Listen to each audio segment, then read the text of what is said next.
রাজধানীর বাজারে বেড়েছে বেশিরভাগ শাকসবজির দাম। ইলিশ সহ অন্যান্য মাছের দামও চড়া।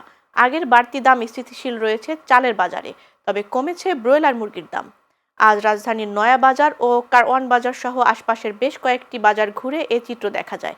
বাজারে 1 কেজি ওজনের ইলিশ বিক্রি হচ্ছে 2500 থেকে 2600 টাকায়। বিক্রেতারা বলেছেন, সাগরে এবার ইলিশ কম ধরা পড়েছে। যা ধরা পড়েছে তার চাহিদার তুলনায় অনেক কম। এতে দাম বেড়ে গেছে আর প্রভাব পড়েছে অন্যান্য মাছের দামেও। এদিকে সবজি ও চালের বাজারে নতুন করে দাম না বাড়লেও আগের উচ্চ মূল্যে ভোগাচ্ছে ক্রেতাদের। তবে কমেছে ব্রয়লার মুরগির দাম। মুরগির দাম বাড়তি নেই, একরকমই আছে।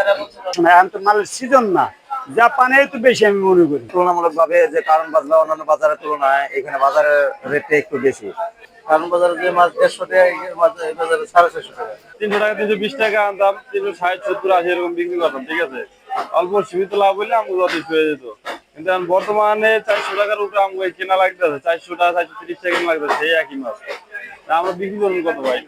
একটা মানুষ বেতন কয়টা পায়? 1 কেজি গোছ 750 800 টাকা কেজি। যারা মাছ 60,000 টাকা চাকরি করা, ওরা মাছ 1 কেজি গোছ কিনে না বর্তমান বাজারে।